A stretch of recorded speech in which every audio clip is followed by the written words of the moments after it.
All right, so let's get into some specific patterns now that you can practice with these 3-note per string pentatonics. And I'm not going to go super deep right now on like the fretboard layout. That's a deep conversation, which we'll actually save for the next volume. Probably we'll go deep into the fretboard stuff in volume 2. So right now I just want to get you up and going. So this is like I said, everything builds off of everything else. So let's just hopefully you've done some of the diatonics, got your fingers used to this stuff, got your alternate picking down. So let's jump into some of this stuff. Okay, so how about this pattern?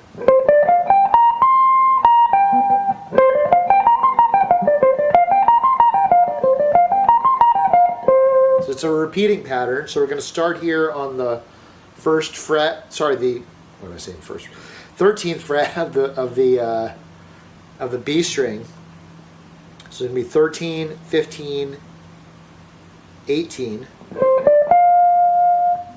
And then on the high E string, it's going to be 15, 18, 20. So we're basically just going to go up the scale. This is in the key of G. And we're just going to go up and back down. Not repeating the top note like this.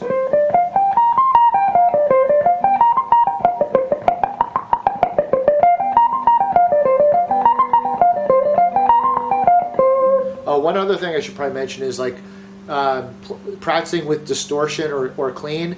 Both are fine.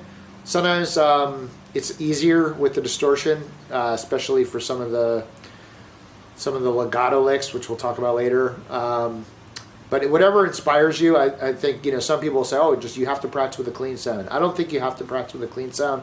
If you're more inspired by the distortion sound, by all means do that. Sometimes you do get an advantage by playing clean because it's just more dynamic. You can hear whether you're playing consistent, like each note at a consistent volume. Sometimes the distortion can cover up the sloppiness, so it's something to be aware of. But we'll see. For now, I don't know. It sounds fine for me to do it clean. And you can also mute. I mean, some of the distortion. That's what made me think of this, because like I just realized I'm doing a little bit of palm muting. That means I'm pushing my palm here just to get it, instead of just a. It's kind of a loud sound without that, so you can do that. So anyway, that's the first pattern.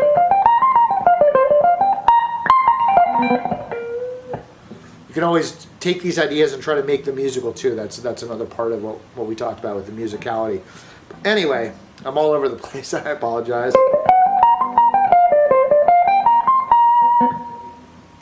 Okay, so here's the next pattern. It's very similar, but we are going to repeat the top notes just like this.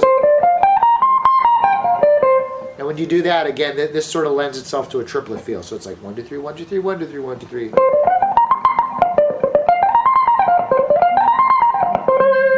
Just to put on the distortion, just to demonstrate.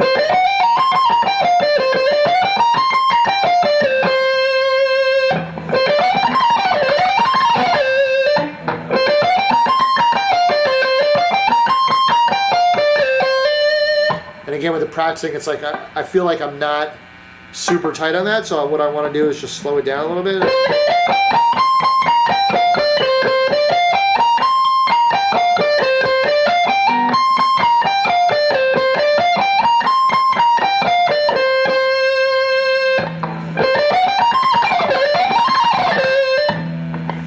Again, with the fragments, you can practice that. Like, let's say you can practice going up and not necessarily down, just trying to drill that. Sometimes I'll just add an extra note just to give it a convenient place to stop.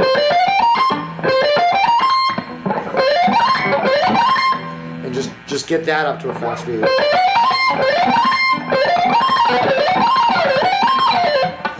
Anyway, the extra note helps if I'm on that specific pattern anyway, because I'm going back down.